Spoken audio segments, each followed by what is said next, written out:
Hello，大家好，我是李贝，我们继续学习6下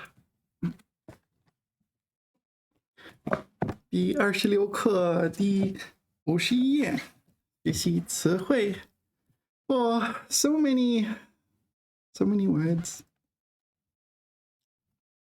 这么多词汇。OK， 第一个是捧。Pong is a verb. I think it's holding both hands to like some kind of this kind of action. Maybe more like cup in both hands.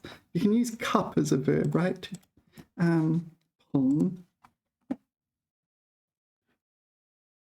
This one. Yeah. To hold in both hands. Maybe it's more like to cup your hands. 就是双手捧心。Okay, so your two hands are holding a heart. Yeah, the sin. All right, you get the idea, right? 捧心，捧一簇花. Do you know the 簇 measure word 簇? 一簇花 is a bouquet of flowers. 一簇花。一簇花. This one, 簇. Classify for bunched objects. Clusters of and flowers. 一簇花. I'd say it's a bouquet of flowers. 一簇花. Yeah. 所以他捧着一簇花，对吗？捧花，哦，就是捧花，捧花 wedding bouquet. Okay. Yeah, this is a fairly rare character, I'm going to be honest. It is a verb, so we need to, when you study verbs, you need to put a little bit more effort in. What objects can it take? 捧了两捧来. So can it function as a measure word? 捧. Where is 捧? 捧 here. It functions as a measure word. 一捧瓜子. So this would be a double handful of 瓜子. 瓜子 would be seeds. 瓜子. I don't have 瓜子, but I have 花生. I could do it with 花生. 一捧奶糖. What is 奶糖? Some kind of milk candy. What's this one? 双手托着. So using both hands, you 托着. So here is 用于双手捧得下的东西. So this measure word, using it as a measure word. So you have two hands cupped like this, and there's something in both your hands. A double handful of pla. And what's this one? 吹捧. Yeah. 吹捧. Is it really this character? 吹捧. Flatter. 捧场. 吹捧. 吹捧. Is this like, this is Trini Ordis, right? 奉承. 奉承. Yeah, 奉承. I remember encountering this word, 奉承, in one of the HSK exercises. It was about a king who only liked 奉承话. And because no one was able to criticize the king, that led to the overthrow of the country, and yeah, and the king's ultimate doom. Yeah, you're not allowed to criticize. You can only say 奉承话, flattery. 替人吹嘘. So there's 吹嘘, 吹牛, 吹捧. Okay. 他捧着一盆花回家 with a pot of flowers. Maybe it's a 一盆. You know, if it says 一盆, so it's a pot of flowers. It does say that. So he's using an action kind of like this to carry this one pot, both hands, right? 你别捧我. Yeah, so this is flatter me, or try to manipulate me through flattery. 你知道自己有几斤几两 So 两 is also a measure. It doesn't necessarily mean two, and this is one of these cases. 两 yeah. Right? So I guess this is a 成语. 几斤几两 Yeah. So when you're in like a cafeteria in China, you might say 一两米饭两两米饭二两米饭 or 三两米饭 It's a unit of measurement equal to 100 grams, my understanding is. An ounce? Oh, okay. Yeah, so usually when you go to a university cafeteria or something, the men will get more rice than the women. So they will say 三两, some will say 四 or 五两米饭. Yeah, and the women will tend to get 一两, and maybe if they're hungry, they'll get 二两, or 三两 even. That way you don't waste rice. You say 二两米饭. Anyway, that's not relevant to 捧. 捧是奖杯. 奖杯 it's not just a cup, it is a prize cup, like the Ashes or the World Cup. 奖杯. 手捧一束鲜花. Yeah, 一束鲜花 is also a bouquet of flowers. Are they the same thing? 一簇鲜花 or 一束鲜花, maybe they're very similar. 吹捧. 两捧米. Oh, okay, so this is used as a measure word. So 2 double handfuls of rice, and this rice is like raw rice.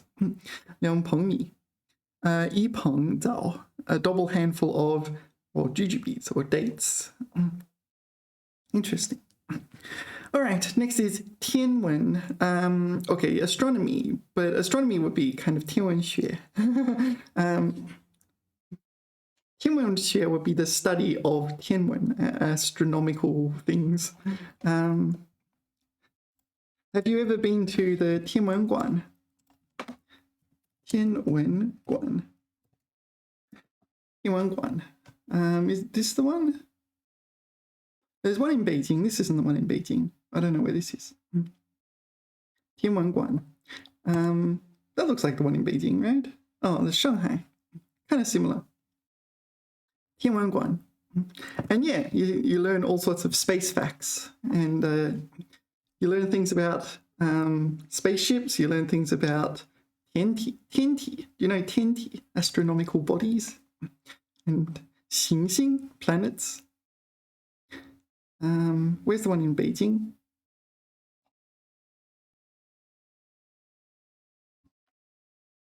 Tianwenguan.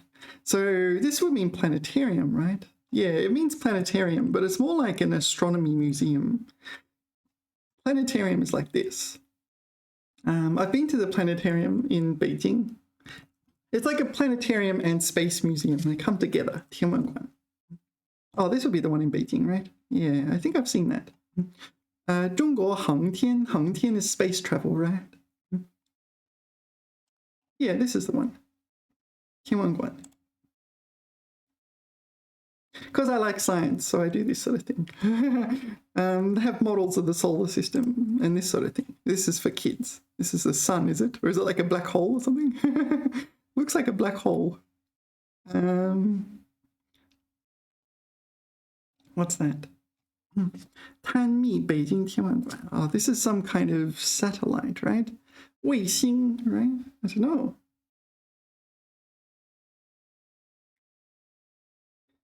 Etc., etc. Yeah, I like 天文馆. You can learn science.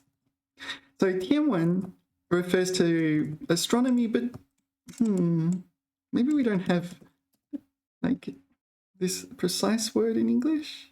天文, astronomy. I would think of 天文学 as the study of astronomical bodies and of things in space. Yeah, 天文学 is more like astronomy in English, I think. But maybe we don't have the word 天文, the exact word, so it's translated to that. 天文学. All right.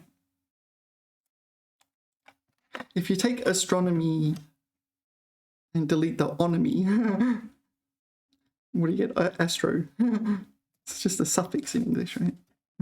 Okay, next is 儒家. 儒家 is the school of thought known as Confucianism. I don't know why it's called this.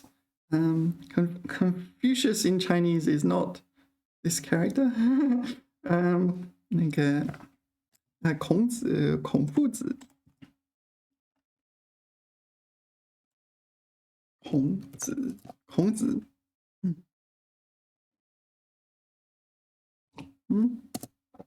where is 孔子?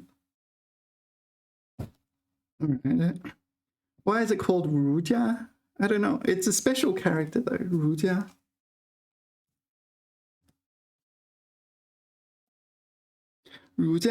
This is a special character. Scholar Confucian. Okay. 孔子.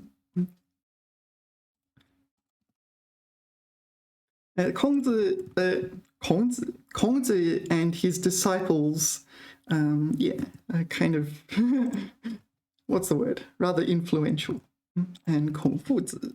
How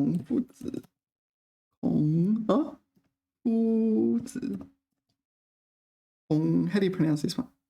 孔夫子. So presumably that's how the English word Confucius came about. Because it's very similar to 孔夫子, Confucius, 孔夫子. But many people just say 孔子. 儒家 Confucianism is a whole 学说, if I remember correctly. That's the correct term. It's a type of 学说, a school of thought. 儒家哲学, Confucianism philosophy, Confucian philosophy. 自我的美德在儒家道德中经常被忽视. Yeah, all right. Confucianism, 道德, morals, values, virtues might be better. And so on. Why is it this character? Don't ask me.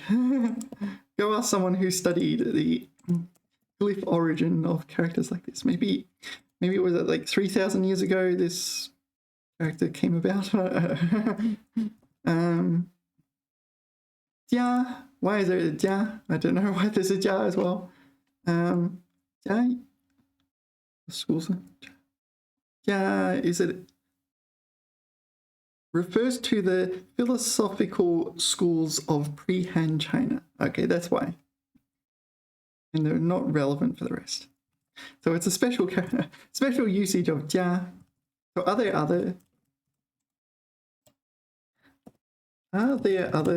家s in addition to 儒家? 加油 ChatGPT. 等等. I'll reload the page. Did it come up? Yeah. Oh, wow. Okay, 道家, Taoism. Oh yeah, I know this. I know this one. 代表人物有老子和庄子. 老子, 庄子. All right. 例如道家主张无为而治. Yeah, I kind of like the concept of 无为. Sometimes I say I'm 无为ing. Just kind of going with the flow, not deliberately fighting where the universe is taking you kind of thing. Maybe my knowledge of Taoism is rather superficial, but I kind of feel it's not a bad philosophy. 老子说, okay, 道可道, 非常道, 名可名, 非常名. I don't know what that means. I don't even know if ChatGPT is telling me the truth. 墨家, don't know this one. 墨子 is yeah, how do Dao? Oh, Dao pertains to the Dao Jiao, right? The name of the philosophy.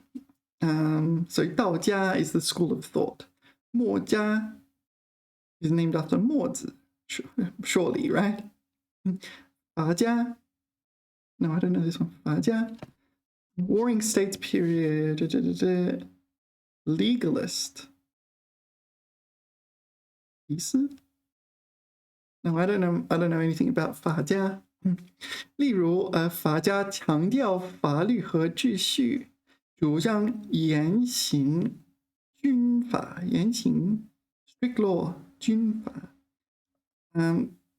So they're emphasizing the rule of law. It's kind of authoritarian, right? 兵家 Oh, this is like a militaristic viewpoint. Warring States period. 代表人物有孙子和孙膑。孙膑 That's a new character for me. 孙膑 Presumably, this character is just going to appear in Sun Bin's name. 孙膑 So, 兵家注重军事战略的和战术。So this is kind of putting military might first. 名家 all right. Wow, I didn't realize there's so many logicians. Oh, okay. 代表人物有公孙龙子，公孙龙。Leading thinker of school of logicians. All right. 子和会师 What is 会师 Oh, this is the name of a person. 会师 etc. All right. Okay, there's too many. You get the idea, though. I still don't know why it's called 儒家. The others make sense, right? So 道家, the name comes after the Dao makes sense because it's 道教. But 儒家 doesn't really resonate with me. It doesn't seem obvious to me why it's that character. All right, what's next? 传记 Zhuanji is a biography. Yeah. Why is it 传? I don't know why it's 传. But actually, maybe 传 by itself means biography. Because a lot of movie names end with 传. Is this because they're alike? 传记. They're like. Maybe we'll just. Should I use like or alike? Maybe someone who's learning English will know the answer to that. When you're a native speaker, it's like, yeah, I don't care.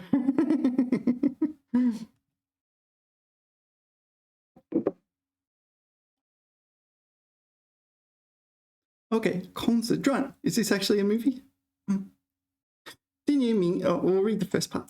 电影名称中以传结尾的现象确实很常见。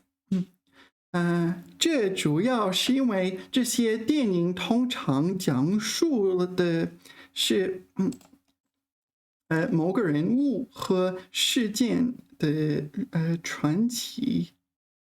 是传奇 right? 传奇故事和传记。Did you notice? 传 second tone pronounced 传 with a ch at the start. 传 fourth tone. Yeah, 传多音字。这里的传字可以理解为传记和传奇。No, it can't be 传奇。So when it's something like this, yeah, when 传, it must be pronounced 传, not 传. Is it actually a movie? No, it's not. ChatGPT made up this movie. 美郎芳传 Maybe, this one. No, 霍元甲传 I've watched that movie. This is the one with Jet Li, right? This is a movie, but there's no 传. It's actually based on a real story, a real person. 霍元甲, who's into kung fu, right? And this is Jet Li, Li Lianjie. It's Jet Li wearing glasses. Kind of interesting. Because I think of Jet Li as not really Li Hai, and then he's just there wearing glasses and smiling. Oh, okay. Looks like he's going to read a book or something. All right. So one movie I do know with Zhuan is Yao Mao Zhuan. The English translates to Legend of the Demon Cat, this one. Yao Mao Zhuan. So they say Zhuan, Yao Mao Zhuan. Oh, historical narrative. All right. So who has a Zhuanji?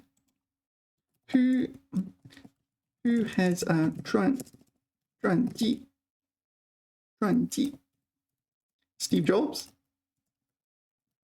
Michelle Obama? I don't know.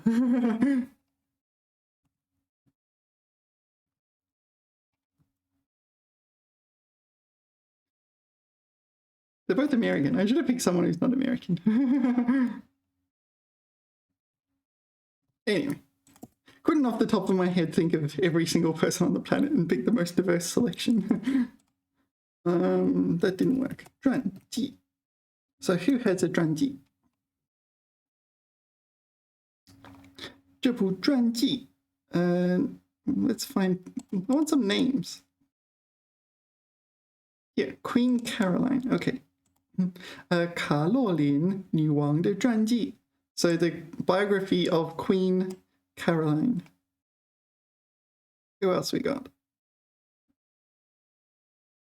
Edward Murray, I don't know who that is. 爱德华·莫里是迪士尼传记的作者。So no, 迪士 oh, it's not 迪士尼，迪士迪恩辛. So this person, I don't know who that is, and I don't know who this person is. 迪恩辛. Yeah. All right, and what is an autobiography? 自传. Okay, 自传. So we need to know that one then. 自传. Where's my pen? 传记, biography. So we also need to know 自传. Oh, here we go. I made these notes last time, years ago. 白蛇传, White Snake 传. Yeah. 他正忙着完成一部传记的写作。他去年秋天出版了自传。Oh, 自传 is autobiography. 自传. 自传. All right. So 自传 is 自我传记, I guess. All right, next is 散文. Okay, so it translates to prose in English. I'm not sure how many native English speakers know what this word means, prose. So let's have a look. If you're into novels and things, you would know what the word means. But if you're not a huge reader, 散文, the first time you learn the word prose is when you learn this Chinese word 散文. 散文, yeah, essay. It's kind of there's no real restrictions. You just write a book and you write whatever you want in the book without really any restrictions. It could be a story. It could just be a story you make up. It could be a real word story. It could be you giving your opinion on some random topic. Yeah, essay. 散文比赛. 这篇散文思想混乱，使人不知所云。So yun, you see it here, classical. In classical Chinese, it can mean to say. So 不知所云 is don't know what to say, right? 不知所 is kind of this thing you put before a verb to say, I'm using this as a verb. And yun, to say. So 不知所云. Okay, 这本散文集 collection of essays 散文集是由这个作者编选的编选的. So compiled, not just compiled, but so this person, she's come along, she's probably got a whole bunch of submissions and she's like, I'm taking that one, I'm taking that one, and then she's edited them as well. So she's not only selected the sanwen to include, but has also personally edited them as well. All right, sanwen. San here is third tone. San, sanwen. San by itself means like scattered. So you may know as san ho. Is that the one? San ho. Oh, is that the one? Maybe, no, maybe I'm thinking the wrong one. San.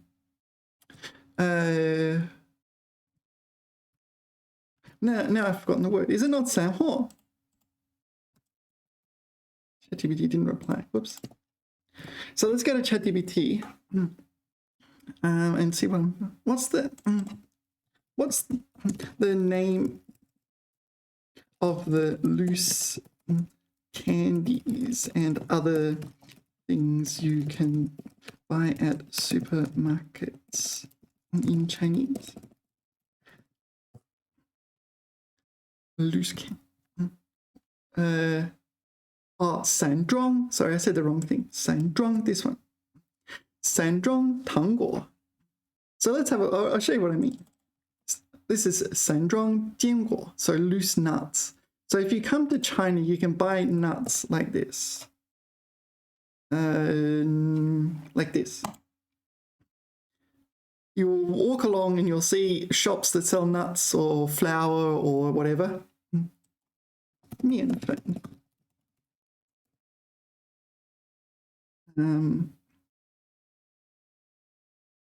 Like this. You'll see it like this. And you take a plastic bag and you shovel it into the bag and then you weigh it and that's how much you pay. So 糖果. So often it's like junk food. Yeah, this is a typical thing you'll see in a supermarket, loose candies and so on. So this is sandrong. So I think sanwen is the same kind of concept, right? Sanwen. Or at least I tend to think of it as like that. There's no real rules. Sanwen shi pros pon. It's scattered and loose. And it's like, oh, I'm going to write about this, now I'm going to write about that. Yeah, so that's my understanding. What is the definition of prose in English? I don't actually know.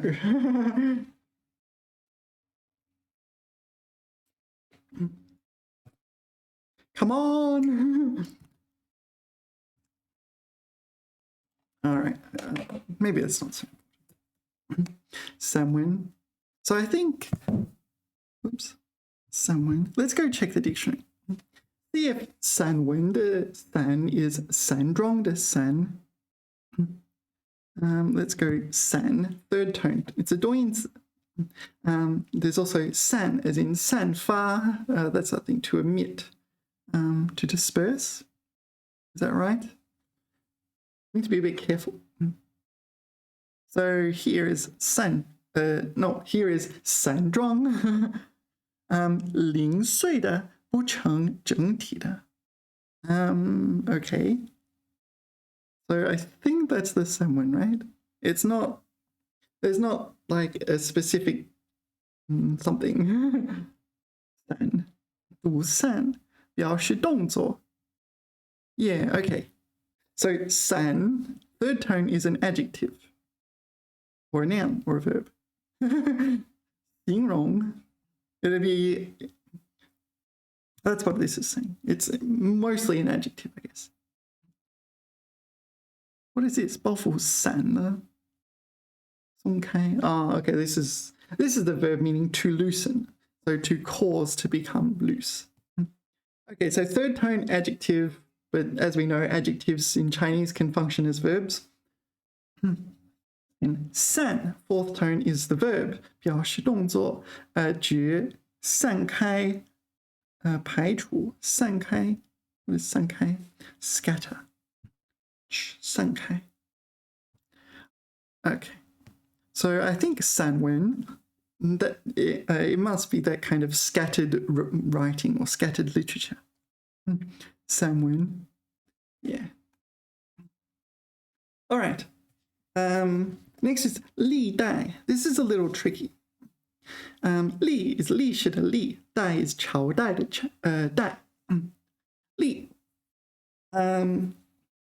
Yeah, here it's used to mean this sort of thing, successive dynasties. It's typically refers to like a behavior or something that has survived through dynasties.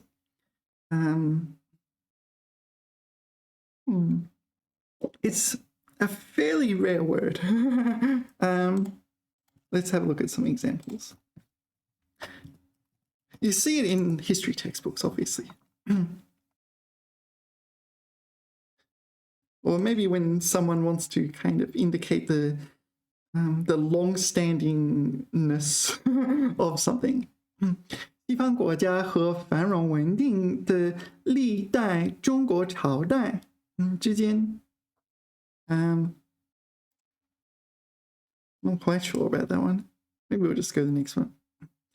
以激励后世历代的思想家 Okay, 激励 is to motivate or prompt. Where are we? Inspire. Okay, inspire works. 后世历代后世后 meaning later. 世 is 世界的世 but here probably it's 世纪 epoch 世纪 this one 世纪 or something like this. So it has some kind of that 世 also has a meaning relating to time. And so 后世历代 so subsequent generations for multiple dynasties. I guess it's a flowery way of saying future generations. 历代皇帝不历代皇帝在那里诞生生活战斗最终 what's this 寿终正寝 die of old age. Okay, so emperors were no for successive generations emperors were like emperors there were born, lived, fought, and I don't know, died at old age. Yeah. All right. I don't know. What else do we need to say about that? Not much. All right, next is 着迷. 着迷. There's quite a few words that begin with 着. Yeah, we saw last video, we talked about 着凉 to catch a cold. 着迷 is like to catch fascination, to be fascinated. It's also more like to become fascinated or something. 着迷. Maybe 入迷, 着迷. Yeah, there's also like 迷惑. There's a bunch of others.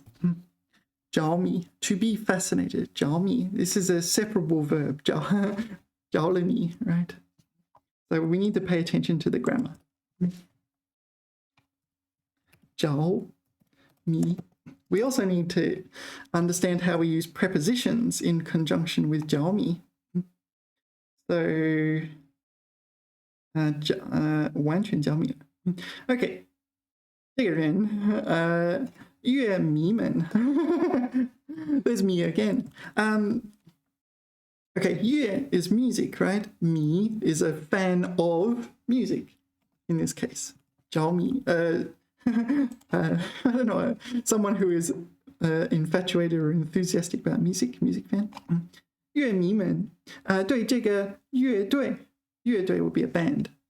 完全着迷了 着迷. Are they using it as an adjective? 着迷了 completely 着迷.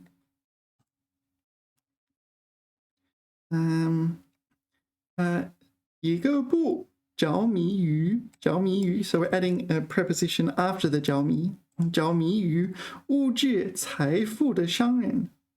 So this is to be fascinated by this. Not obsessed. Well, there's also a 不着迷, not obsessed. 这个是着迷于日常环境中人们的古怪性格和怪癖. 怪癖, don't know that one. So this person is 着迷于 fascinated by this. The quirks and foibles of people in everyday situations. OK, 他的表演很有吸引力，如鬼魅一般 is the fascination of a ghost. 鬼魅一般 I don't know. Spectral. Maybe that was translated. 令人着迷 Yeah, this is cause people to become fascinated, but this is the way of saying fascinating. You can also say 迷人 this one, 迷人, which is just a more succinct way of saying 令人着迷. I'm pretty sure if I look it up in the dictionary, it'll say that. Let's have a look. 迷人. Oops. 迷人. Oops. 使人迷恋陶醉. Oh, kind of close.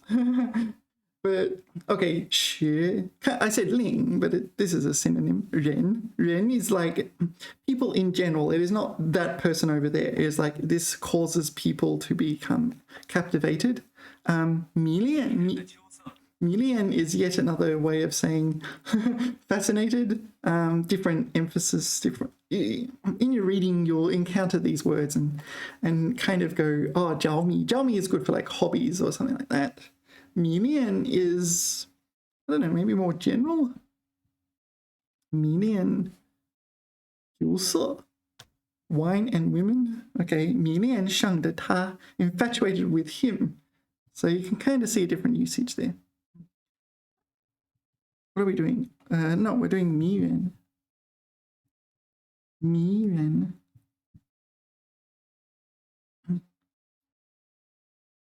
Yeah, 迷人的故事. Oh, sorry, I didn't do 陶醉. 陶醉 is, I don't know, 陶, why it's these two characters. 陶 is porcelain, 醉 is to be drunk. So, I don't know, you kind of, maybe someone's drinking wine out of a porcelain container and they get drunk. And it's used to mean, oh, I really am big into something. 陶醉, infatuated with something. So 迷人的故事 is a story that fascinates people, not just one specific person, but people in general. Okay? And so on for the other things. 迷人. So what are we're doing 着迷. 着迷, yeah, or 入迷. 着迷. Now I need to do this. 着迷. So it's a separable verb as well, so we need to pay attention to the grammar. 他对健康饮食着了迷, right? Separable verb. 着了迷. 着 is the verb, 迷 is the kind of result of the verb. 着了迷.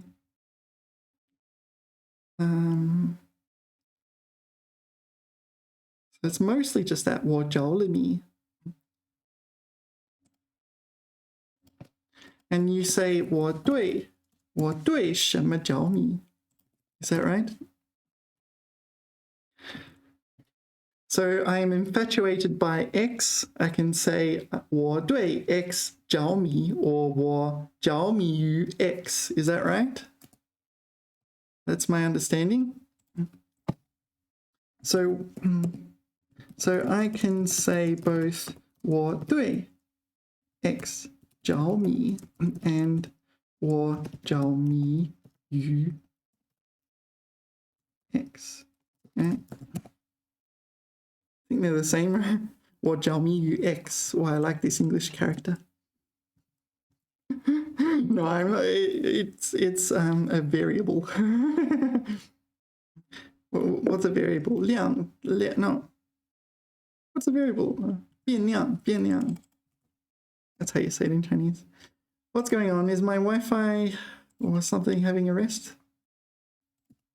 This one started. 对什么什么着迷。对飞机十分着迷。Yeah, that's a good one. I am absolutely obsessed with airplanes. 他对英语很着迷 crazy about English. All right. So, 着迷语。着迷语。Yeah. So we saw these already. 着迷于机器人的想法。Fascinated with how robots think.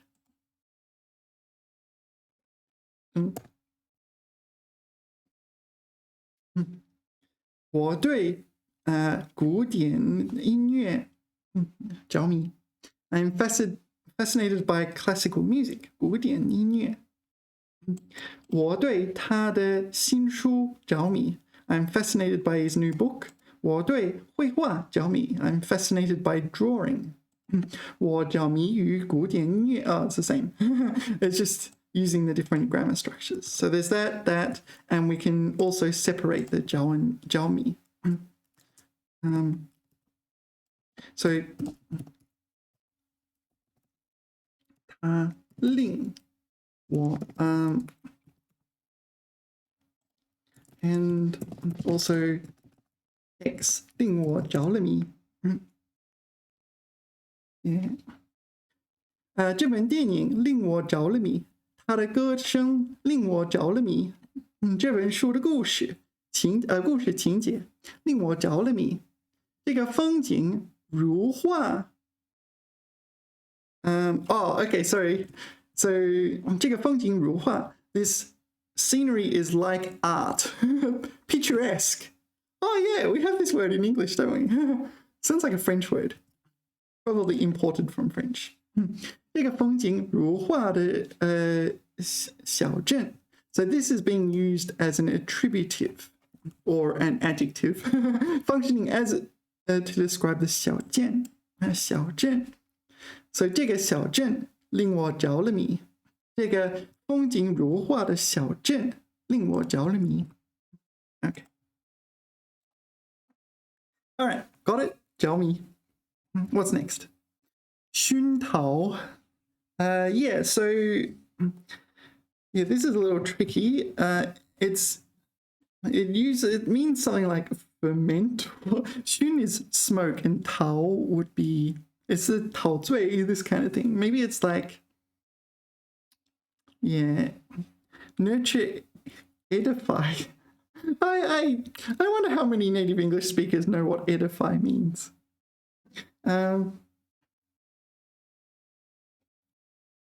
Yeah, I don't know what it means. Edify. I mean, I'm not like an arts major, so, you know, maybe people who have read more than me know what edify means. Should we look it up? I'm kind of curious, what does edify mean? I know it's a word. Nurture. Yeah, so this is more the figurative usage. Literally, it kind of is more like fermenting, something like that. 熏陶. But it's almost never used literally. 熏陶. Xun is smoke. So you will see, for example, 熏肉. 熏肉 is one of the words that means bacon. Of course, the other one is pagan. Pagan. Yeah, this is borrowed from English, it seems. 熏肉, 熏 smoked. 熏三文鱼, smoked salmon. 熏三文鱼, smoked salmon.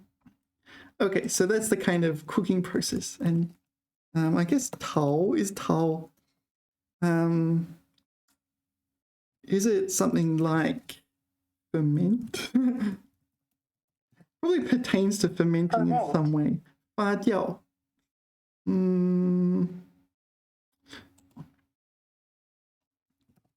Oops. 熏陶. What does it mean here? Pottery, please. Yeah, let's ask ChatGPT. What what does the 陶 no, not the 陶器, the other 陶器, 陶 in 陶醉 and 熏陶 pertain to? 在陶醉和熏陶这两个词中，陶字具有使人受到影响或陶冶。It's not 治 it's 2点水 not 3点水。陶冶to fire figurative to educate. 陶冶. All right, that would explain yeah, that would explain why it's like 陶醉. It doesn't make so much sense. 醉 makes sense, being intoxicated. Using intoxicated as a metaphor for infatuated, that makes perfect sense. 陶 doesn't make much sense, so 陶冶. So let's look up 陶冶. So suddenly that makes a lot more sense, right? If it's got a figurative usage. 陶冶心灵，陶冶心灵。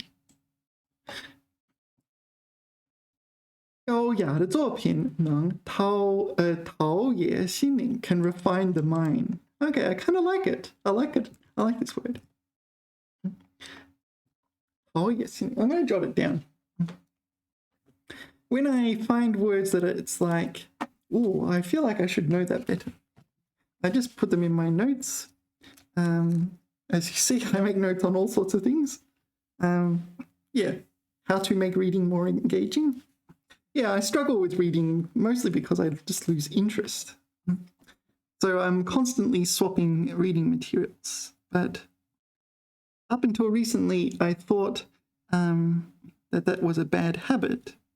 But then I go watch people who have said this, and it's like, well, you're reading, aren't you? It's like, oh, yeah, I guess I am.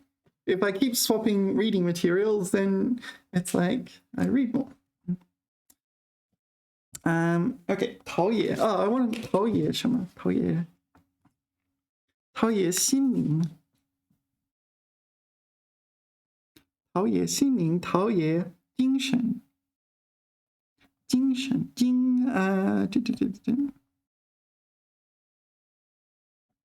陶冶心灵，陶冶精神 etc. etc. All right, so that's where the 陶 comes from. It has a kind of education meaning. So where are we? 熏陶. So smoke, like you're in that environment for a period of time where the smoke has permeated. 弥漫. 也许你老师的影响弥漫着你的环境，然后在这个环境中，你陶冶你的心灵，对吗？你就是你 what is it called？ 默契，你默契受到影响。It's 默契 right？ 默契。默契，影响，huh? Something like imperceptible. That's not the right word then. You are imperceptibly influenced. 不知不觉的影响。This one, 潜移默化 This one, 潜移默化 This one, 潜移默化的受影响 Maybe I'll just put those two and see what sentences it comes up with. Okay, 南内儿 It sounds like a name. 南内儿以潜移默化的对弟弟施加了巨大影响。Yeah, so imperceptibly like applied a large influence to his little brother. 潜移默化的影响。So 存在着偏见的潜移默化的影响。So there exists the imperceptible influence of prejudice, etc. All right, so that's what I want to say for 熏陶. 熏陶, like if you hang around your teacher for a long enough time, you pick up your teacher's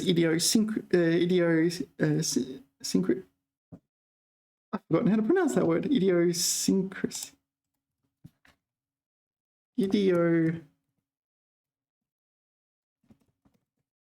This one? Come on. Don't leave me hanging. Oh, it's leaving me hanging. How do you pronounce that word? I don't know. Idiosyncrasies, right? Idiosyncrasies. Where's the here? Idiosyncrasy. Idiosyncrasy. Yeah, idiosyncrasies. 学习发音. Okay, idiosyncrasies. So, yeah, I pick up ChatGPT's idiosyncrasies. I'm a bit worried about that sometimes because people like to accuse you of using ChatGPT to do your writing for you. However, if ChatGPT has taught me how to write, it can be a bit of an issue. I'm a bit worried that people are going to accuse me of using ChatGPT. The other thing is I use ChatGPT to correct what I write. It's like, okay, here ChatGPT, I wrote this. Can you point out bugs? It makes a few minor corrections. I tried Gemini. I wasn't a big fan of Gemini. Anyway, 熏陶. So in this environment where you're like smoked, where you're fumigated, you are fumigated with some sort of influence. Maybe a 坏榜样. Maybe a 坏榜样. Let's put it in here. 坏榜样.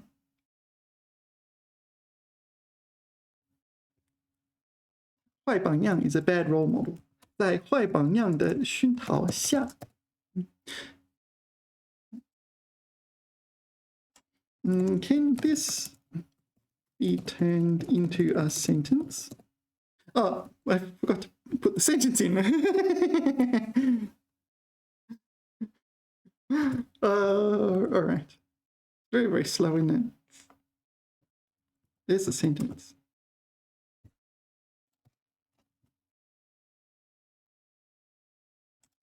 I didn't send anyway. 在坏榜样的熏陶下. So this means like you're spending a lot of time around a bad role model. So they're imperceptibly influencing your behavior and so on. What was it? What was imperceptible again? No. It's not 悄默识, right? 切耳默识. No. 潜移默化. Okay, I'm going to jot that down because I need to know that word. 潜移默化, because it's a useful word. 潜移默化, 潜是潜水艇的那个潜, right? This one? Oh, there's 三点水. 移动的移. Can you see what I'm doing? 潜移.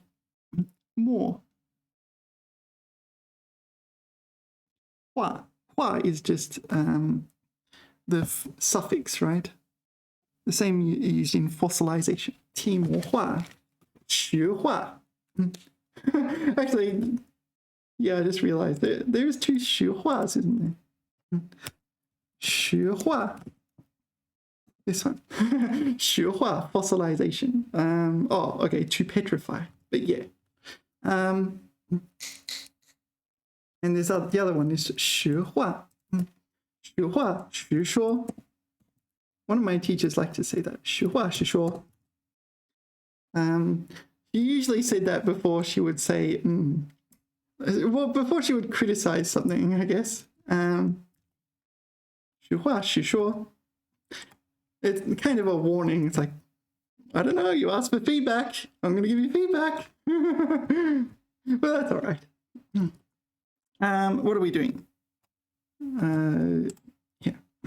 在坏榜样的熏陶下 So this bad role model is,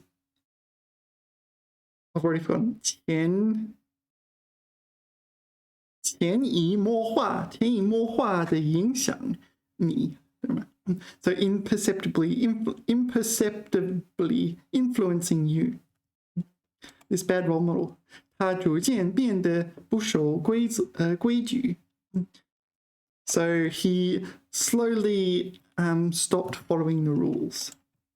孩子们开始模仿不良行为 Yeah, so the children started imitating the bad behavior.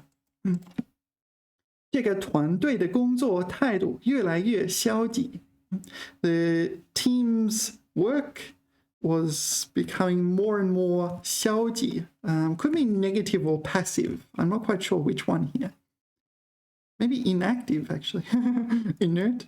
No, inert is 惰性 他的品行受到了很大的负面影响 Got it? 他的品行 This is one of the many abstract concepts that exist in Chinese that maybe don't have direct translations into English. His moral conduct. 受到了 received or was greatly affected negatively. 负面 as opposed to 正面 is negative. 负面影响我负面影响你的行为 I negatively affect your behavior, etc., etc. Okay, so quite often you use 熏陶 in the grammar structure. 在老师的熏陶下 So you're kind of just spending time in the same environment as your teacher, and you suddenly are like, wow, I speak a lot like my teacher now. That's what happens. That's, I mean, part of the reason why you might want more than one teacher is that sort of thing. You just end up becoming an imitation teacher. You imitate your teacher. You pick up their habits. Even if their habits are not representative of the general Chinese population, etc., etc. Okay. Next is 胸怀. 胸 is your chest/bosom. You say there's multiple words. 胸膛, 胸部, 胸腔, if I remember correctly. 胸怀. Okay. So let's check them out. What's the difference between 胸膛, 胸怀, 胸腔? It is a 胸腔, right? 胸部, is it right? Is it 部 or 部? 胸部.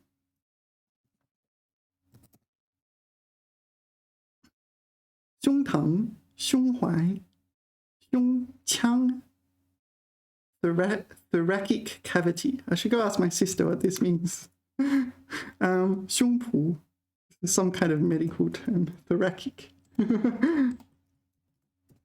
My sister's a nurse, so you know. So it's just the inside of your chest.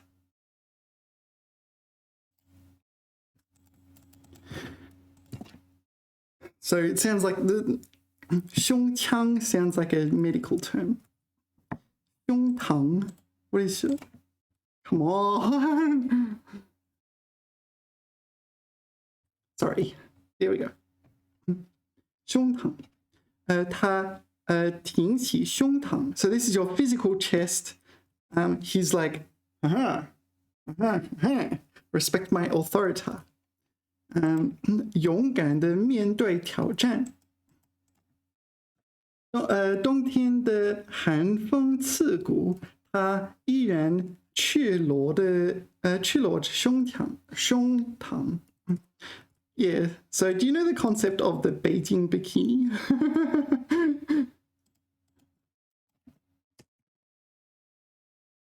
That's what we call it. Not nearly as sexy as you might think. But yeah, it's what, like, people in China, when they get hot, they just, whoop, here you go, and just expose their chest, or men in particular. And they use this kind of, they fold up their shirt like this. And we call this the Beijing bikini. Beijing bikini.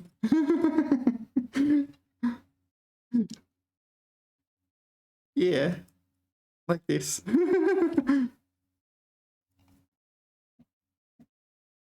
I don't know. Of course, it's not limited to Beijing, but yeah. Usually it's like not someone with particularly sculpted abs. They usually, yeah. Normal bikini, Beijing bikini, yeah. All right, so come to China, you'll experience that in the summer. So this is it. 赤裸着胸膛. This is a totally naked one though. So yeah, 赤裸 is naked. Naked in the sense of, actually it's both naked and unclothed naked. The other naked is like, it's not naked eye. Naked eye is 肉眼. This one, 肉眼, meat eye. 肉眼. So you can say something like 你肉眼能看到 I don't know, 火星. You can use your eyes, your naked eyes to see Mars, that sort of thing. Or 或者你可以说肉眼看不到微生物 microorganisms. Yeah. All right. What are we talking about? Oh, 胸怀. We're trying to figure out the differences between the various words that mean thorax. 胸膛. So this seems like a physical one. 指人体的前部. Yeah. So this is your literal physical part of your body. This boom, boom, boom, boom, boom. What is chest thumping? Chest thumping. Chest thumping. 拍胸脯. So this is 胸脯, 拍胸脯. Boom, boom, boom, boom, boom. Oh. 胸怀, 指人的心胸. Yeah, so 胸怀, of these, I feel like this is the most kind of emotional and figurative one. So I often see this phrase, 老, is it that long? It's not that long. No, it's 老. Let's look at this one. I'm pretty sure this will be used in conjunction with 胸怀 quite often. 搂. 搂进怀里. Okay, so this 怀里 is 胸怀, right? Bosom. Bosom, but metaphorical bosom, your embrace, right? Metaphorical bosoms. 我搂进怀里. 搂着他的脖子. 我搂你睡. 搂在胸怀. Can you say something like that? So what if we put those two together then? No? Can these two words be used together? Or maybe it'd be better to say 搂在怀里. 搂在怀里, and 怀 here is short for bosom.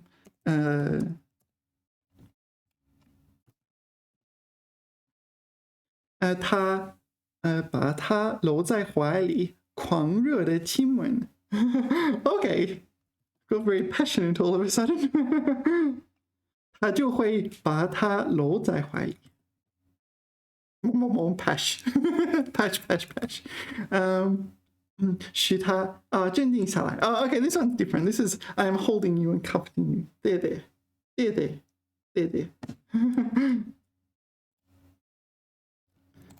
This is the main problem with ChatGPT is not really ChatGPT. It's just accessing ChatGPT.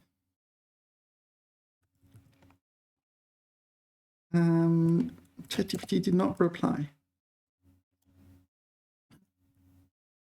他把孩子搂进胸怀.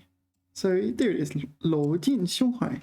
So he took the child and hugged, embraced. 搂进胸怀. But maybe it's better to say 搂进怀里.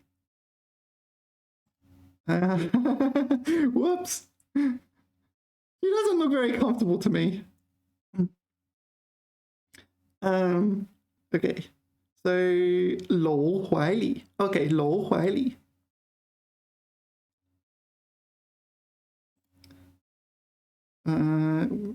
搂怀里.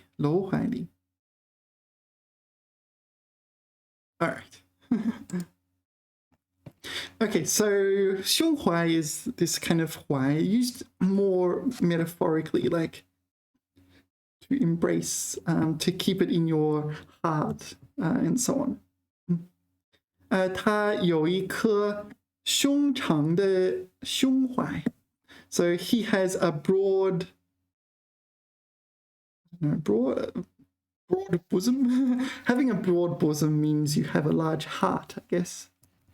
Large heart, warm-hearted. 能理解和接纳不同意见. Okay, so it's open-minded, in fact. Broad-minded and open. Okay. 胸怀天下是许多为人共有的品质. 胸怀天下.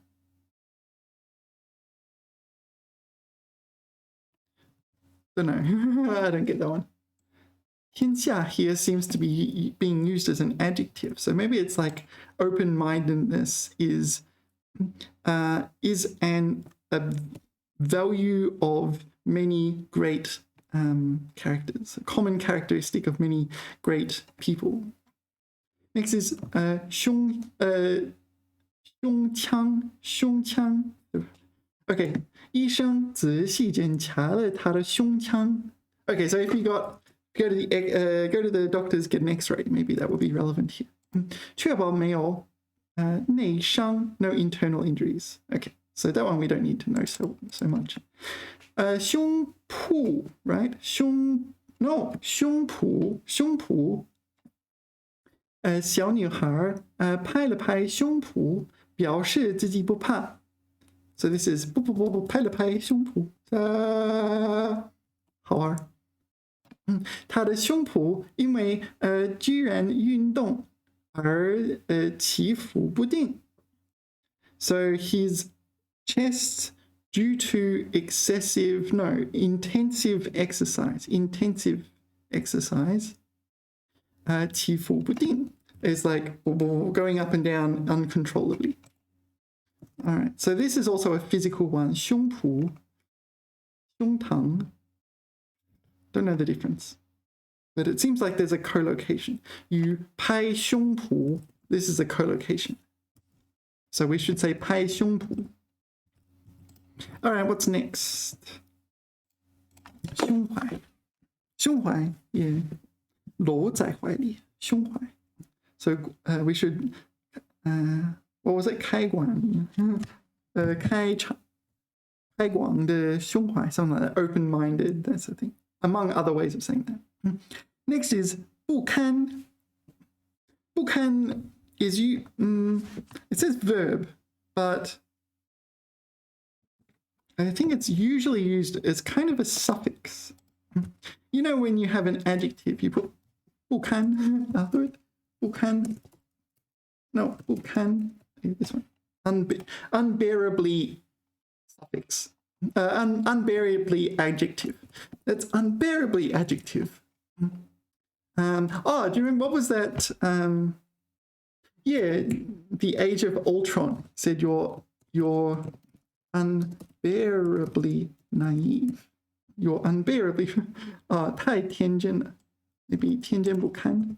I don't know. Maybe it has to be a bad thing.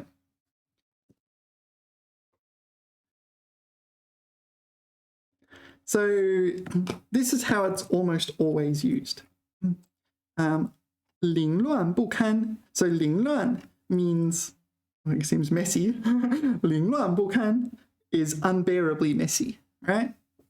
So it's kind of one of those 要死, this sort of thing that just emphasizes the 要命. There's a whole bunch of phrases like that. They just take the adjective and say, yeah. 不可开交, 不可开交. This is one that I encountered in this one. 忙得不可开交. You're to be awfully. So this is another one that's quite similar. 忙得不可开交. It just, I don't know, it's just, this phrase only exists to modify, it seems, this verbjective here. Yeah.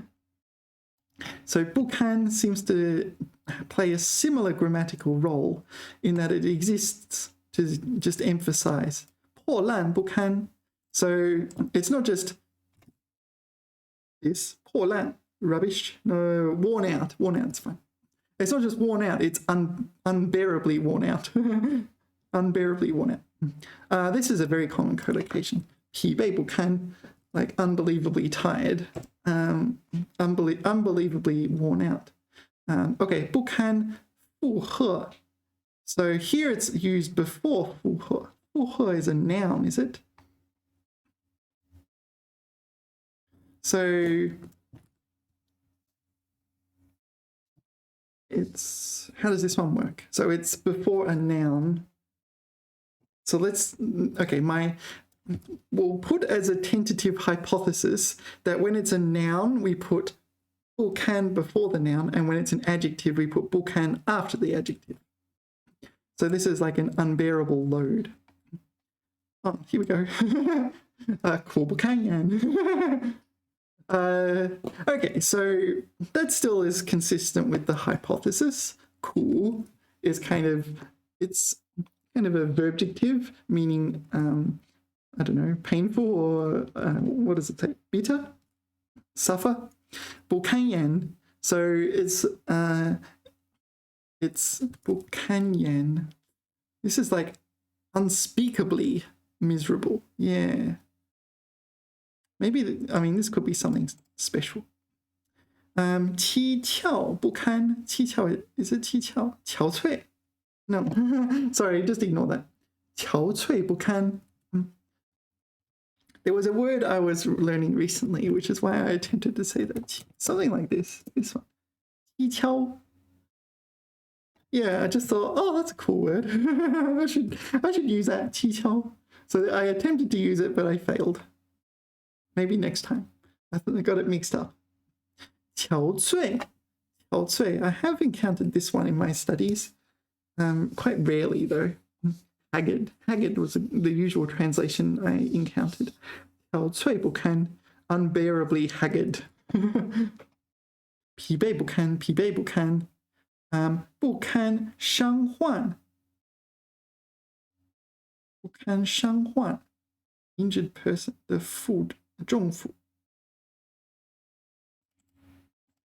No, so 不堪 here is an adjective describing 重负, an unbearable load, right? 不堪 is unable to bear the load of 伤患. 伤 meaning to be injured, 患 is a patient. 患者, sufferer or patient, I guess. 他虽然从不抱怨，但显然已疲惫不堪. Yeah, that's the most common collocation, I would say. 破败不堪. 破败不堪. Crushed. 破败不堪. Okay, 破败 is crushed, so it's like unbearably crushed. 不堪负荷. 负荷.疲惫不堪。这几句不堪入耳的话，不堪入耳的话。This is like unbearable speech or something like that. All right, but I think that idea is generally correct, right? Yeah, okay. 拥挤不堪. Oh, okay, so this is being used to modify 拥挤. 拥挤 is an adjective meaning congested here, or crowded. 拥挤不堪的问题. So we put it after adjectives. 疲惫不堪, 脏乱不堪, 脏乱, 脏, dirty, 乱, disorganized, 不堪. 狼狈不堪, yeah, this one actually is quite common. 狼狈不堪, what is it? Battered and exhausted. Yeah, it's like you don't know what to do kind of thing. 狼狈不堪. Maybe it also means like a predicament or something. 忧虑不堪, yeah, 忧虑 is worries, so you have unbearable worries. 拥挤不堪, 凌乱不堪, 肮脏不堪, 破败不堪. Yeah. Okay, you got the idea. Can, other than this word, I don't think. Oh, is it 堪培拉? 堪培拉, 堪培拉, 堪培拉. Oh, it's that one. All right. I can't think of any other words with can. Let's look it up in the dictionary. Oh, can. 不堪. Are there any other words? 不堪, 难堪. That one I have encountered actually. 难堪. It's not 难看. 难看 is also a word, but this is 难堪. 难以承受. Okay, 难堪 should be like a 责任 or something like this, right? 弄得人家多难堪, unable to bear. Oh, 难堪 is this one. 尴尬. 不好意思. Oh, so this is embarrassed. 为难. 为难. A bit like 为难, right? So this is, okay, 难堪大任. So 大任 will be a 巨大的责任, right? A huge responsibility or something. 重大的职责. A giant responsibility. So 难堪, yeah. So you cannot. This is an unbearable. So it's hard to accept this responsibility because it's such a big responsibility. And this one's different. 多难堪, 多难堪. This is embarrassed. All right. Were there any others we needed to look at? 堪称, 堪忧. I don't know these ones. 堪称, 可以称为. Oh yeah, no, I do know this one. 堪称女中豪杰. It just means to be called, right? But you have 称, 堪称, why is there a 堪? 堪称. 堪称千古绝唱. 堪称佳作. It's like masterpiece or something like this. What do we translate? Fine work, fine writing. 堪称绝笔. 堪称楷模. 楷模. Paragon. All right. I have encountered that one. 堪忧. I don't know this one. 觉得忧虑. Worth worrying about? All right, let's move on. 不堪, 疲惫不堪. There's a good chance in the textbook it'll say 疲惫不堪. What's next? 炎热. 炎热 is one of the words that means hot. However, this one cannot describe, it's an adjective, it cannot describe all sorts of temperature. So you probably already know this to some extent. So you can't describe everything that's hot as 热, right? There's also 烫, all sorts of other ways, 温暖, of expressing temperature. But different objects have different adjectives. 炎热 only describes certain things. 炎热 In particular, it describes the temperature / weather / climate. 炎热 If you use it to describe something else, you're going to make a grammar error. I think there's nothing else but temperature, climate, weather. Can 炎热 only be used to describe temperature, climate, and weather? I don't think there's anything else. I can't think of anything else. But if you use it to describe your like body heat or the like your soup, it will not work. So that's one of the most important things you need to know about this word. 炎热 It's an adjective, but it can't describe everything that's hot. There may be something else I'm not thinking of right now. Come on. Oh, it did reply. 炎热这个词主要用于描述温度、气候、天气。Sorry, what's going on?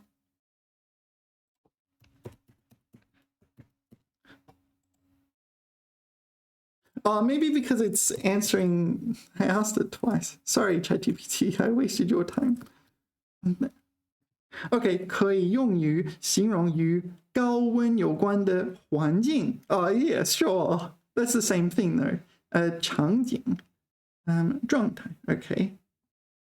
So this is the usual usage. 夏天的天气非常炎热。Yeah, this is the canonical example. The weather in summer is hot. That's the canonical example. 一片炎热。Yeah, so in Chinese, you often use this sort of structure, 一片 something. The 一片 is like you kind of pretend this adjective functions as a noun. I don't think it can. Blistering hot, sizzling hot. 一片炎热. So you would talk about something like a desert being 一片炎热, a tract of heat. It's like you kind of act like this. After 一片, you kind of treat an adjective as if it were a noun.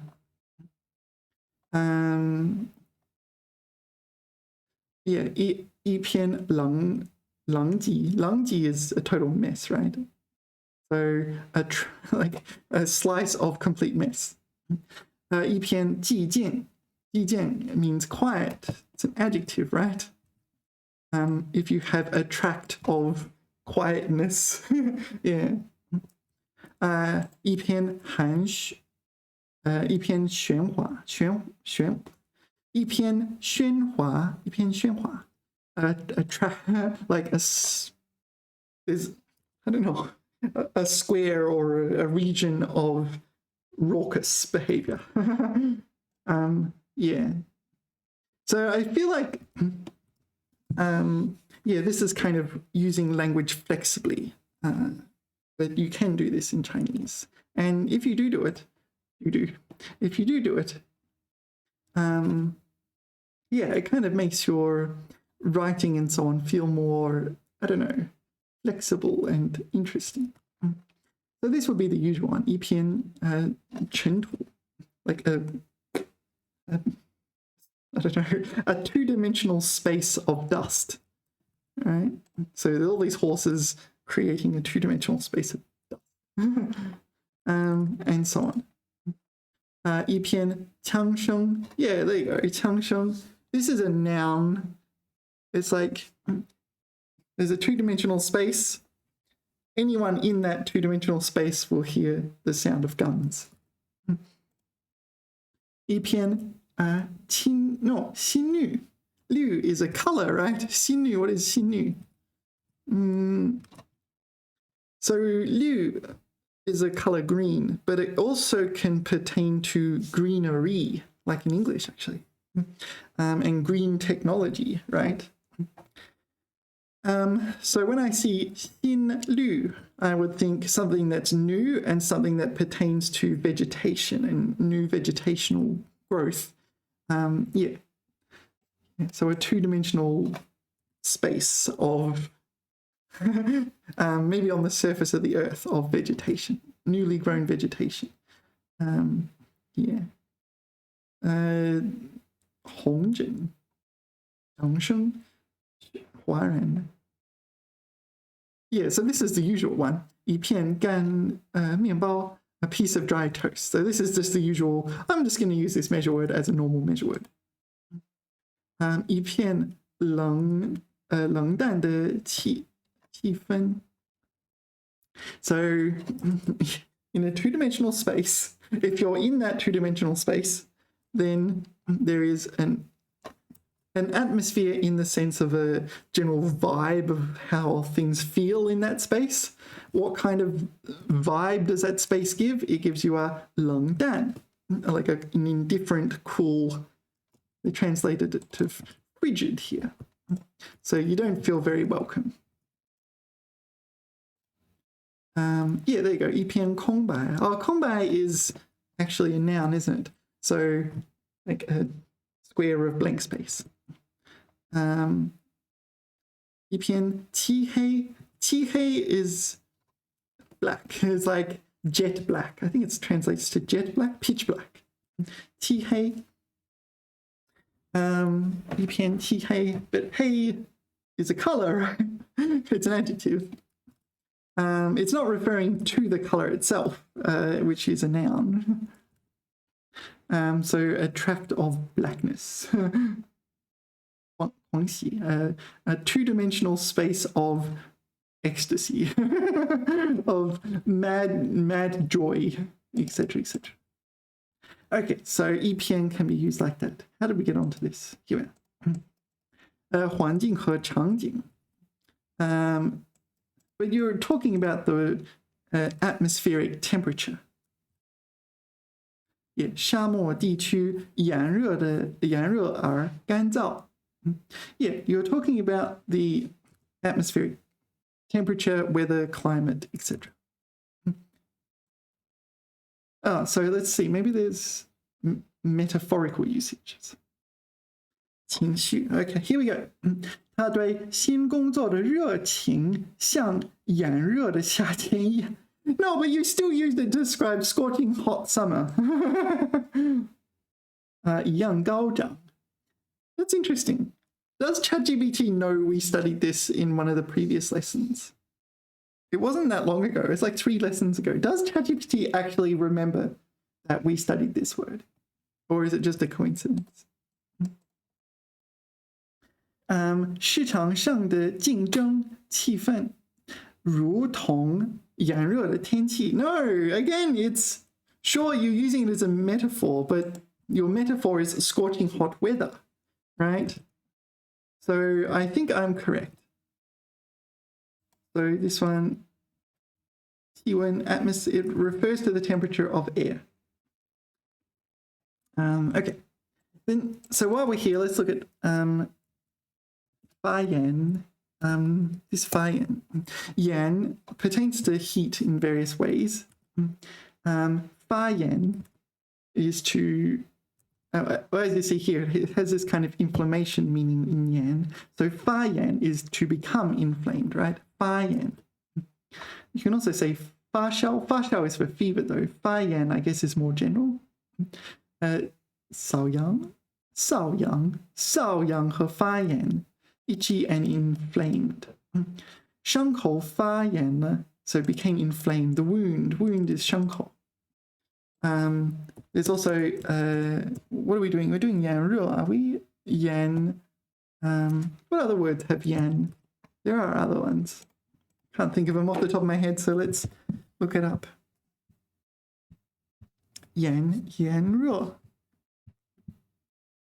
Yeah, 天气非常热。炎，发炎炎热。Oh, 肝炎. So here it's used as a suffix. 肝 is your liver. So 肝炎 is liver inflammation. I think that's called, is it hepatitis? Yeah. Okay. 肝脏发炎的病症。Got it? 肝脏 liver 发炎 becoming inflamed 的症状 the symptoms. 有病毒、细菌，或药物中毒等起因引起。Yeah, so it could be caused by viruses, bacteria, or like medicinal poisoning. Yeah, or if you get drunk, I guess. Maybe. I don't know. Actually, no, actually ignore that. Maybe that's not true. For hepatitis. It does damage your liver, right? Getting drunk. But it's not. All right. What else we got here? 肺炎. Okay, so 肺炎 is lung inflammation. Is there a medical name for that? Pneumonia. Oh, yeah, of course. Yeah, so we talked about 肺炎, 新冠肺炎. 新冠肺炎, 新 is 新颖的新 novel. 冠 is crown, right? So it's just crown pertaining to coronavirus, crown or corona. Yeah, so 新冠肺炎, so novel coronavirus caused 肺炎 pneumonia. Okay, next is 肾炎. Shen is your hold on, let me get this right. It's your no, it's your kidneys. Yeah, kidneys. All right. I feel like I should know this. Nephritis. I don't know that word. 胃炎. Wei is your stomach. 胃炎, inflammation of the stomach. Well, what's that called? I don't know. Gastritis. Oh, I do know that. Gastritis. 炎夏. Oh, 就是炎热的夏天，对吗？酷热. Yeah, all right. You kind of can figure out the rest. All right, what's next? 骚扰. Now, 骚扰 really is a negative word. So you talk about 骚扰, maybe someone is harassing you on the train or something like this. You often talk about 性骚扰, sexual harassment. 性骚扰.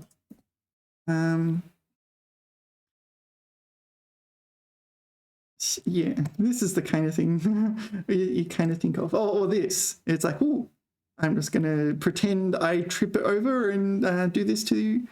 What is this? 咸猪手. 咸猪手. 咸, salty, 猪, pig, hand. So 咸猪手. Yeah. 咸猪手. 骚扰, 性骚扰. Yeah, you can see them. All right, this is even. Yeah, so she's not into it, and this guy's like, "Oh, I like touching you."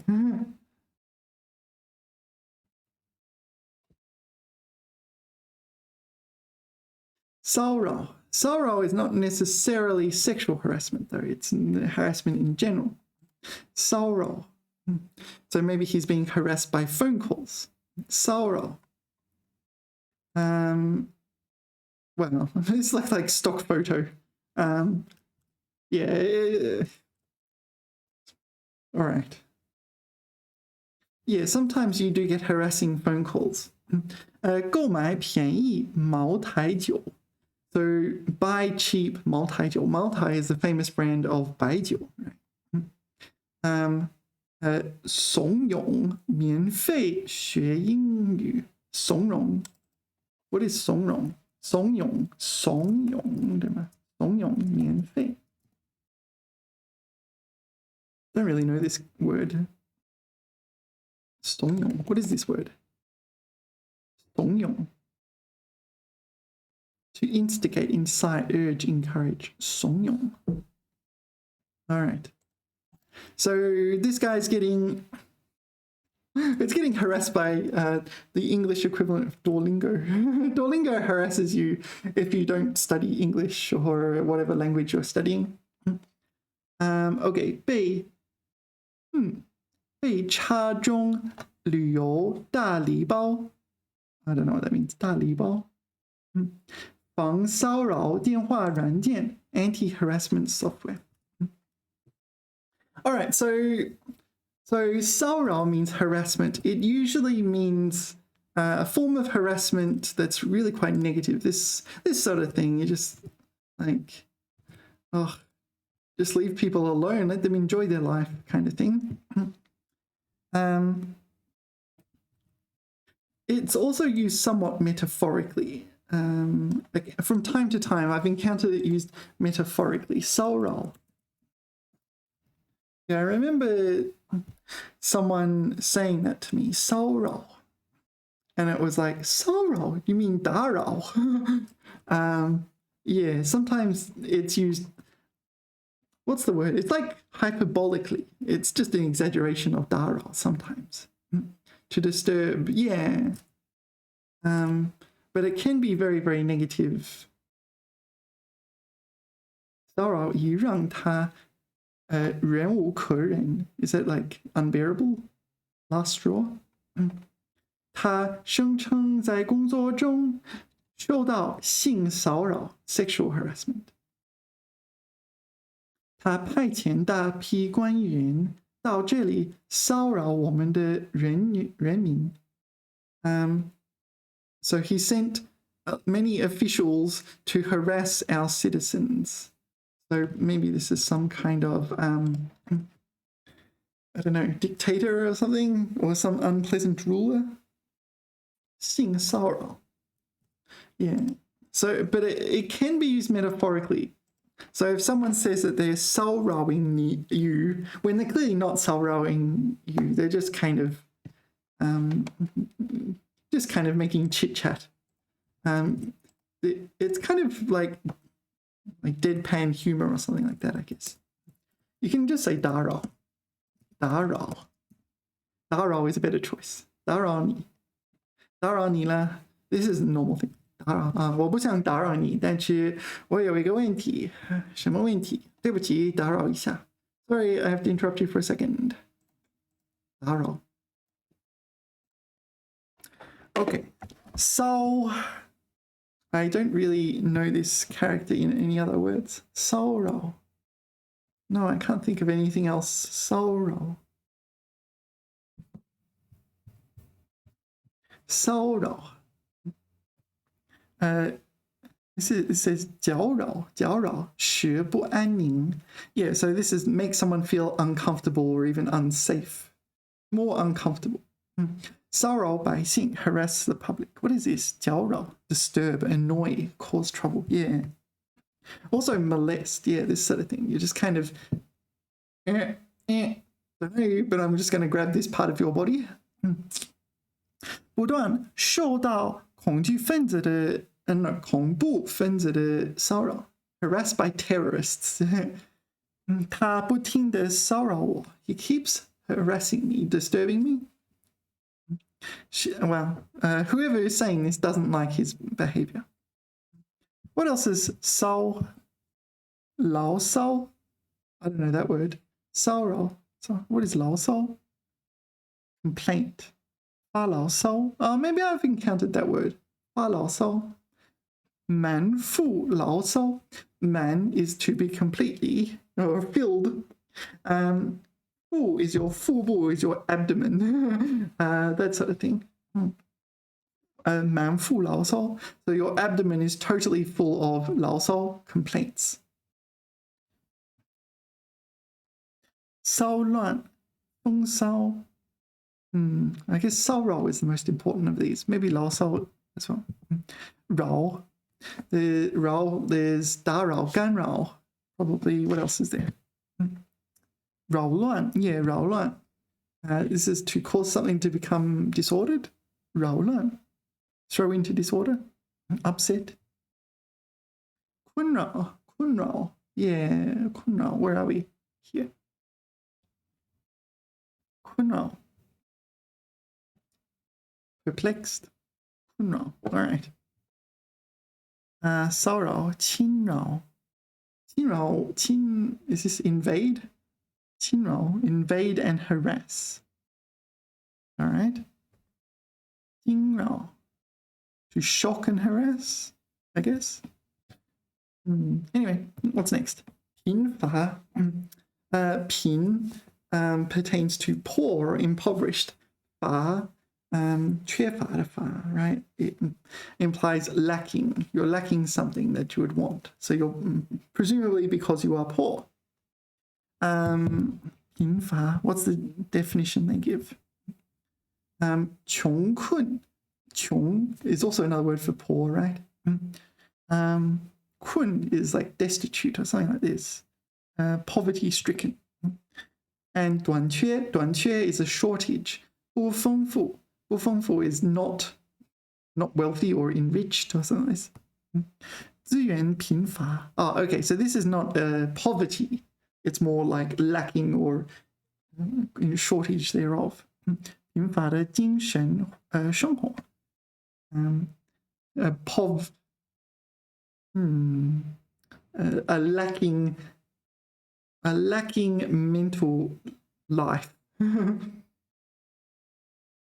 All right, so it can pertain to poorness in the sense of a family, but it can imply something that is lacking. Okay.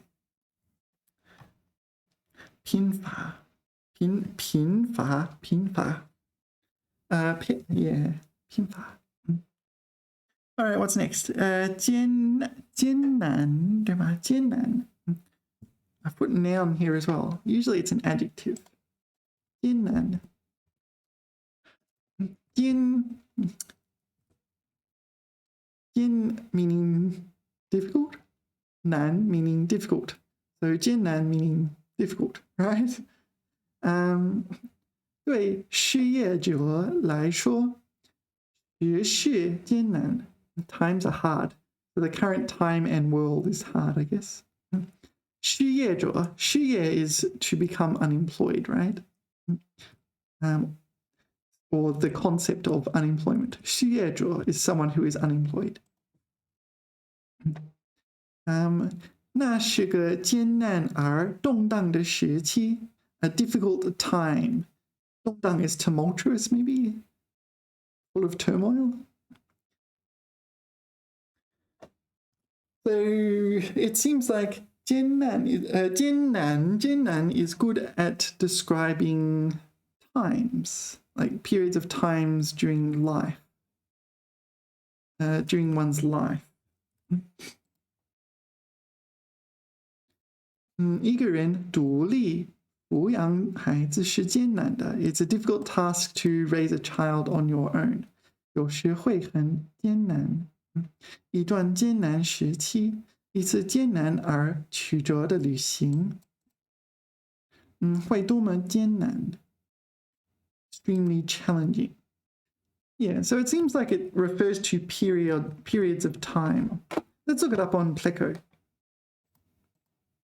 艰难. Why have they put noun there? Can it really be used as a noun? 艰难. It's listed as a noun. And 困难, hard. It does seem to describe periods of time. Walking with difficulty. This is different. 步履艰难. 会谈将很艰难. So it's just difficult then. It's often used to describe periods of time. It says noun in here, but I don't really think it's a noun. 行走艰难, walk with difficulty. No, I don't think it's a noun. I'm going to get rid of here. Where was it here? I'm going to get rid of that. Maybe it is, but oh. Next is 蜡烛. 蜡烛, you probably already know. We studied it in the last exercise. I'm fairly sure you can study it yourself. La is kind of wax. So maybe we'll look up words. Let's look up words that have the word la in them. La zhu. What words have la? Maybe like, I don't know. La zhu, la ji, wax paper. La ji. La ji. Ji is used as a suffix. So a waxy substance. The quality of being waxy. Shila, stone wax. What do you reckon shila is? Stone wax? Paraffin wax? All right. Tuola. No, I don't know that one. Tuola. Oh, okay. Dewaxing. La xiang. What does it mean to get your legs waxed? How would you say that? Get your legs waxed. 给腿脱毛. Okay, so they don't use the word wax. All right. 猪, I don't know what 猪 is. It's la zhu de zhu for me. I don't. I just want to note one thing is that in the word Greece, sila, it's a different character. It's pronounced the same, but it's a different character. Sila. La zhu. Okay, so the right-hand side would be the phonetic component would be pronounced the same. Is the same, but it's a different left-hand side in those two characters. Okay, next is mai. Yeah. Surely you know mai by now. Meaning ant. Mai. But yeah, so there's a few words, 蚁丘. Okay, let's just put in E. E is often used as kind of a prefix to pertain to ants. So you have 蚁丘. This one, 蚁丘. What else we got here? E. What's that? Loi. Mole, crickets, and ants. All right, I didn't know that one. 宜句. Okay, I don't know that one either. 宜酸, 宜学. Oh, maybe that's better than 宜丘. 宜学, ant nest. 白蚁, white ant is a termite. 兵蚁, soldier ant, literally. Okay, 子蚁. There's 子 and 雄. 子 pertains to females in the animal kingdom. Yeah. In the animal kingdom, in the species that have males and females except humans. 子蚁. 雄蚁. 雄蚁 is the male version. 公蚁, worker ant. I don't know what that is. Why is it saying E? That's moth. Yeah, all right. Okay, there's also Yuan. That's a movie, right? Yuan. Let's go check out the poster. Mai. Yuan. Yeah, this is Yuan. Ant-Man. Yuan. Yuan 和黄蜂女 and the wasp. 黄蜂 is just wasp. New woman, wasp woman. Ant human and wasp woman. All right, next is 颈椎. I remember the first time I encountered this word, I looked it up in the dictionary, it said cervical vertebra. And it's like, all right, why are you teaching me this word? Why? This is like a medical term. It doesn't come up very often. Cervical vertebra. It comes up a lot more in Chinese than it does in English. 颈椎. 颈椎 literally means the bones in your neck, right?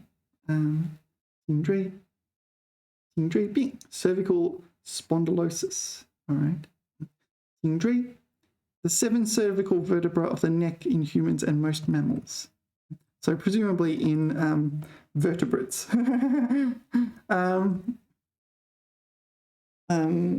Yeah, so it's literally those things, but people talk about their 颈椎 a lot rather than say 脖子疼. They might say 颈椎疼.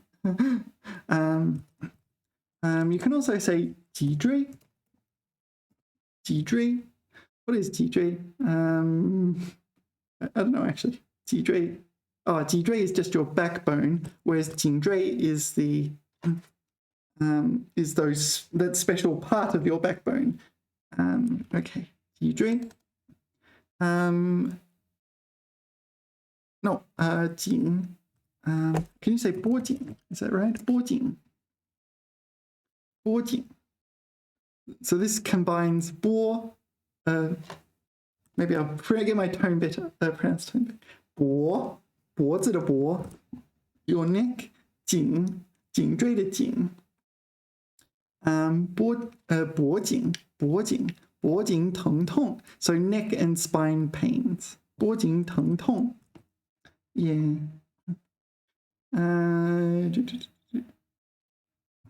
There it is. 颈椎.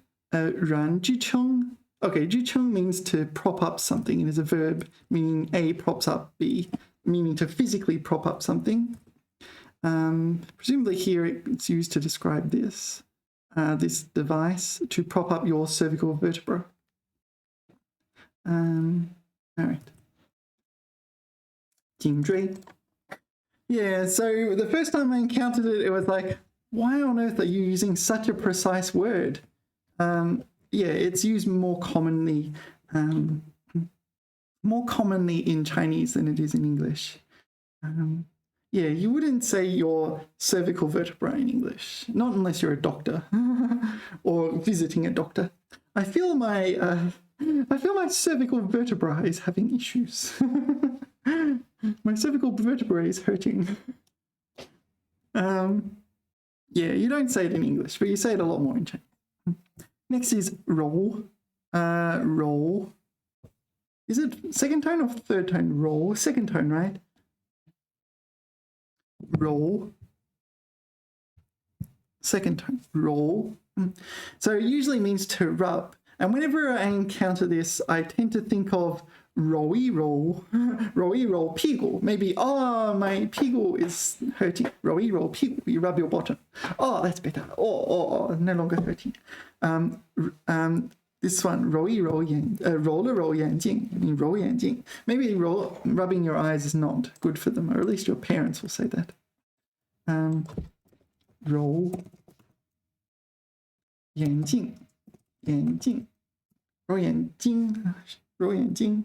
Oh, 累了, 揉一揉眼睛. Okay, 揉一揉. Pew. So maybe if a little kid, okay, that was not what I was expecting. I was expecting like a child to have fallen over and it's like, oh, what are you going to do? And the parent's like, oh, 揉一揉就行了. 揉一揉就行了. 揉一揉啊, 捏一捏. That's different. 捏一捏 is like kneading, among other meanings. Kneading in the sense of kneading clay. 揉一揉, what things can be rolled? 揉一揉, 捏一捏.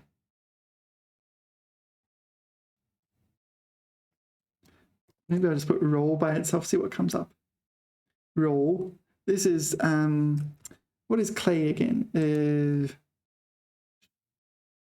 是泥土, is that right? 泥土.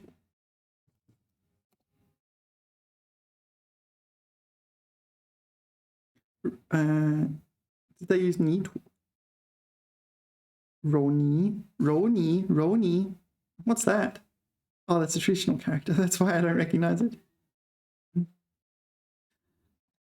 All right. Roll. So what things can be rubbed? What body parts can be rubbed? Or maybe I shouldn't say that. I tend to think of a child, maybe the child banging one part of their body, 额头. Maybe they bang their forehead, 揉额头. Oh, here you go, 揉额头. Wasn't what I was expecting. 揉鼻子 rub your nose 揉鼻子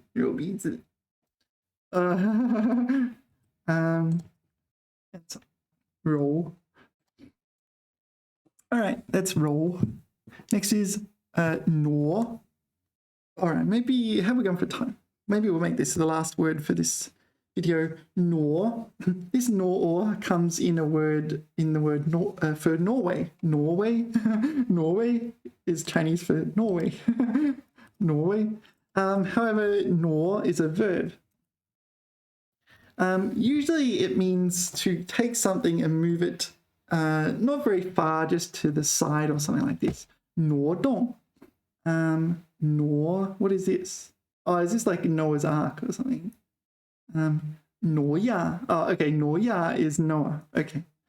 That's why we're getting Noah's Ark. The verb gnaw is not really relevant to Noah's Ark. All right, this isn't helping. Gnaw dao. Let's look gnaw dao. That didn't work. 挪到一边 Let's say 挪到一边 that didn't help. Let's go 挪动 禁止挪动 What is 挪动 挪动 禁止挪动 Okay, so 挪动 is moving things from one place to another. So they're saying don't do that. 禁止挪动 挪动 Oh, there's a book called 挪动 身体开始挪动 My body started to shift and move.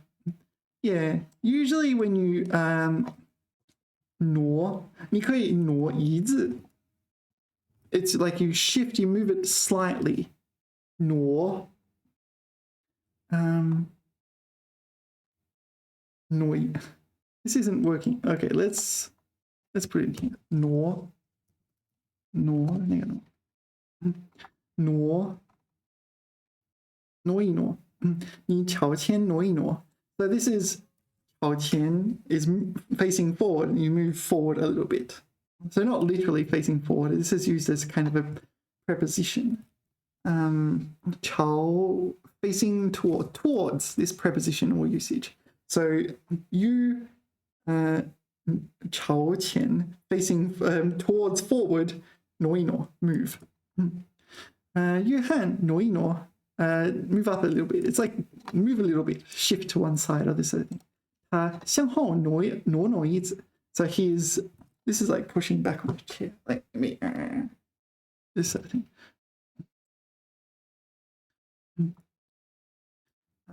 This is a good one. 把那张桌子挪一下，使它与其他桌子取齐。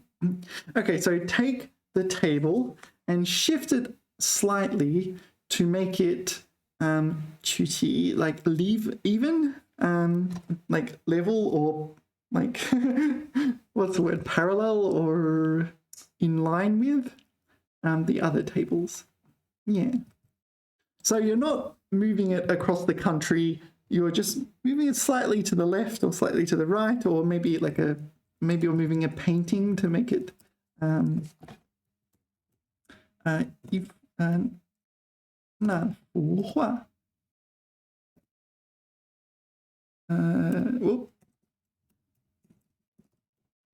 sorry 幅画 well, maybe I can do that. 挪 you're usually just shifting it a little bit to make it a bit more I don't know, a bit more tidy or something like that, a bit more out of the way. Can you give me 10 example sentences where nor is used as a verb? Yeah, it's also used in transliteration, so that's why I said as a noun, as a verb. 他把椅子挪到窗边 享受阳光 Yeah, okay, so he shifted or moved the chair to the window or beside the window to enjoy the sun. the sunshine. So it's not like he's moving it across the country or to a new house. He's just moving it over there slightly. 请你挪一下车. So shift your car slightly. 挡住了路.